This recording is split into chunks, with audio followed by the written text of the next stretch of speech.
Hello everyone, this is Ankur Bogayata, and this video is prepared as a special supplementary session series for video lessons. We are trying to give you additional information and knowledge which may be reinforcing your old concepts or earlier concepts that you already have studied during your classwork. So, in this line, we already have studied bolted connections, we have done hands on practices also. So, this is just for some additional topics or points which will be interesting and you will find it useful also. So, with this, let's go ahead. And here is, I would say, the point for the bolted connections, which is in single shear and double shear. We are going to discuss single shear connections, double shear connections, and the bearing connections with the bolts. So, friends, the single shear bolted connection, as it is illustrated, in a single shear bolted connection, a bolt, sorry, the bolted connection, a bolt is used to connect two parts with a single plane of shear between the connected members. You can see here there are two points or two point of contacts, one at extreme level, second is at the base. So these two plates are connected together with the common bolt. And number of bolts may vary in the linear direction. Like here you can see in plan, there are two bolts, but there may be three or four as per the length of the members. So how exactly it's working, that already we know, that by clamping the bolt on the members, we can have this connection. So connecting two plates together with a single bolt passing through the both the plates. So it is necessary that you drill a hole which is common between both the members, that creates the single shear plane. Now, what are the advantages? Like easy to design and fabricate, that is one of the major advantage. Second is it is simple to assemble and disassemble these connections. So you just need to simply remove the nut from the bolt and you can remove the connections. Then it provides adequate strength for light loads. So what are the limitations in other hand? That is, it is not suitable for high shear or heavy loads, as the shear capacity of a single bolt is limited. As you can see here, this bolt is working as a single identity which resist or try to resist whatever force is applied. So along the length and across the length, that means across the diameter of the bolt, the forces are applied. But being a single bolt, it has its own limitation, and that we know as shear strength capacity of the single bolt. So if you have medium loads, let's say ranging between 20 to 30 or up to 40 kilonewton of the forces as a single force on the member, we can opt to have a single shear connection. One more limitation is like the stress concentration can occur around the hole. So when you drill a hole, naturally you are reducing the effective area of the member. And when you apply the force around this opening, which means around this opening, there will be a stress concentration which is additional to the regular stresses along the length. So throughout the cross section of this member, stresses are existing because you have applied this force F. However, nearby areas to the bolt, which is due to the drilling the holes in the plates, results into the high stress concentration, and there are always a fear of failure of these members from this location. So it is always critical section, considered as critical section for the design. So we have to take care that no excessive stress concentration takes place around the opening. And finally, uh, for single shear bolt, it is limited up to certain sizes of the bolt and hole, like up to 12 diameter or even 16 diameter within the member. We can practice this with the particular single shear connection. So now how it differs from the double shear connection. So here is the description. The figure explains itself. that where is the major difference. Like here you can see the force P is applied and the rest of the two members are sharing this force. So which means it reduces overall stress concentration on the bolt by offering two shear planes. So the effective force per member reduces to half. And if the number of additional members are more, then this total force P will be evenly distributed within these members, which ultimately reduces the concentration of the forces on the bolt itself. So, in a double shear bolted connection, the bolt is subjected to the shear into two planes, and that means the bolt passes through the three parts, and two of which are subjected to shear.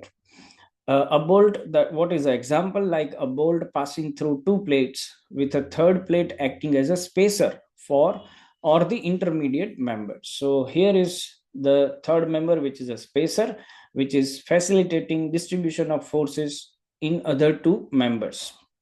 So what are the advantages? Like it provides a greater load carrying capacity because the bolt experiences shear in two planes, which means overall shear intensity reduces on the bolt because of more planes. More efficient use of the bolt. Yes, definitely you can use the same bolt, let us say 12 diameter, if you are using in single shear.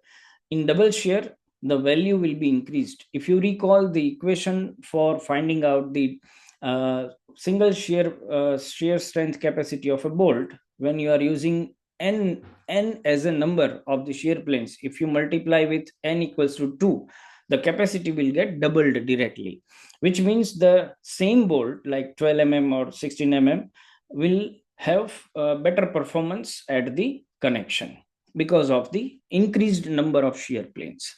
Then it is suitable for higher load applications than the single shear connection, obviously, and it is more efficient as well because the total force that is to be applied on the force, you can increase up to double of the actual value.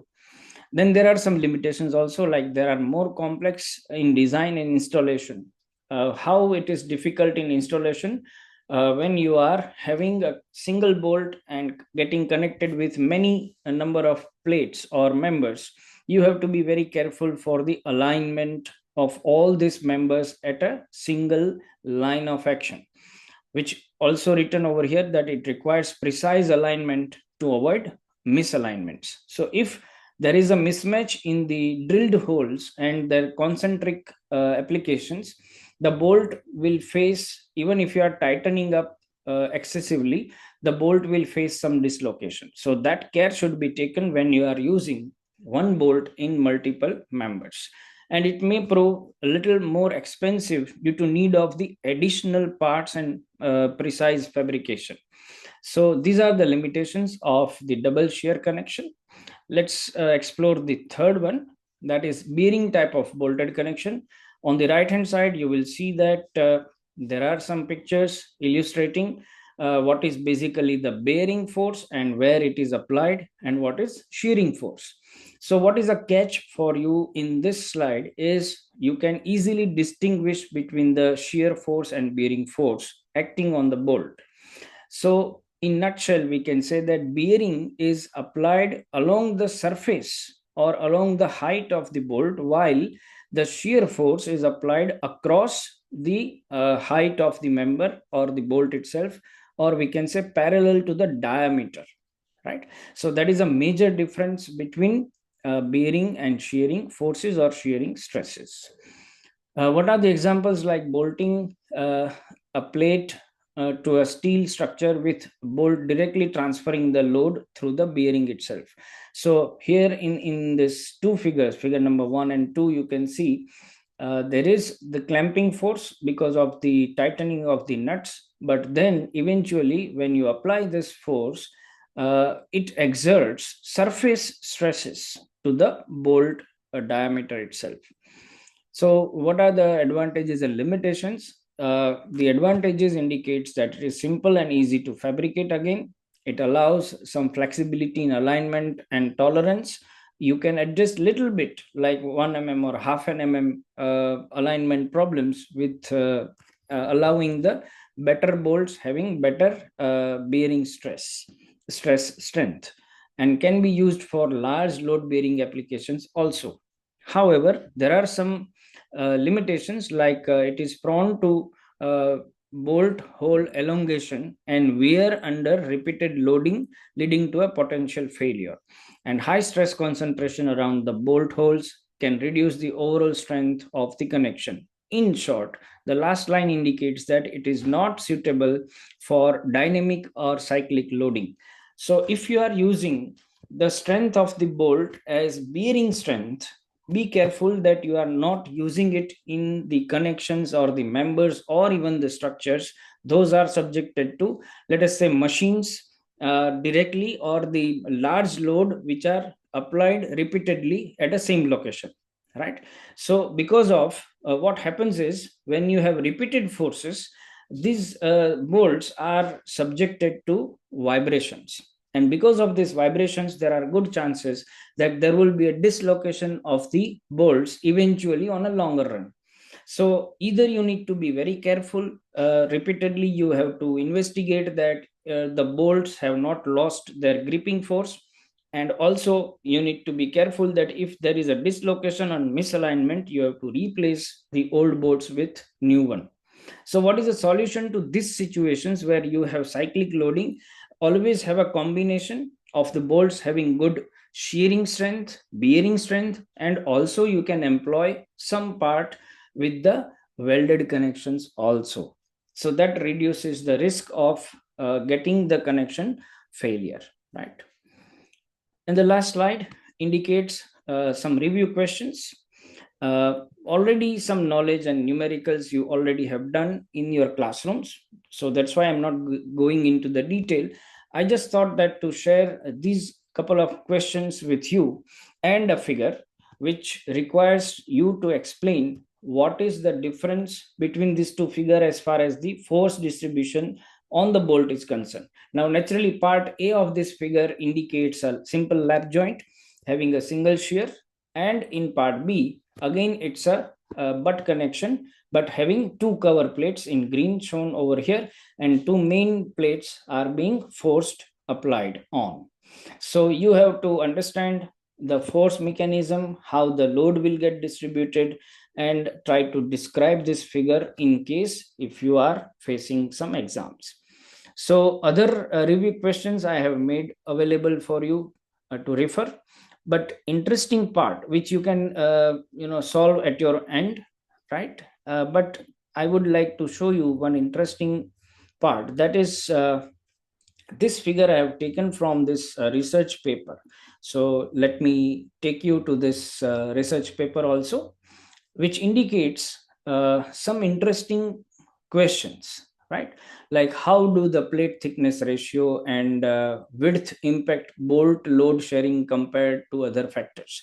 So there are several interesting questions. These are the questions for your additional self learning intentions. That's why I'm sharing with you. However, it is free to download. The paper can be downloaded completely, so those who are interested in this particular bolted connection topic, they should download this paper, research paper, and try to study how the experimental study is being done on steel structures.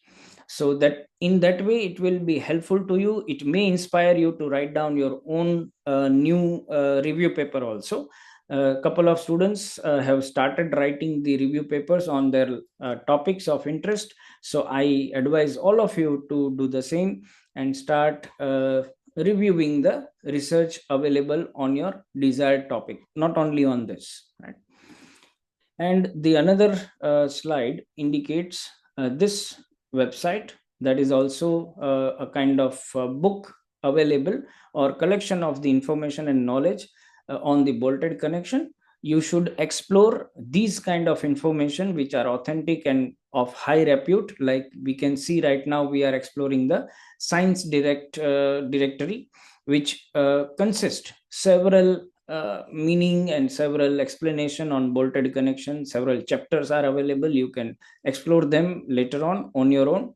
All are the scholarly articles and interesting for you I'm sure you will find it interesting to explore additional self-learning components, right? So my advice to all of you is to keep exploring these kind of scholarly publications as and when you are free or available to explore it.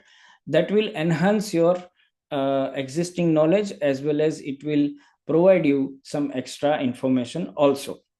So the purpose of these kind of small videos is exclusively this, that we want to encourage you for self learning. You can use this video for self learning also, additional topics also. And in case if you are interested, come to your faculties, go to your faculties and consult them and do some extra work on the topics. So like this was my first effort to give you some additional information and knowledge on the bolted connection. In the next similar I would say supplementary video, we will discuss something on the bolts as well as the failure of the bolted connection. So till then, take care and keep learning. Thank you all for watching this video.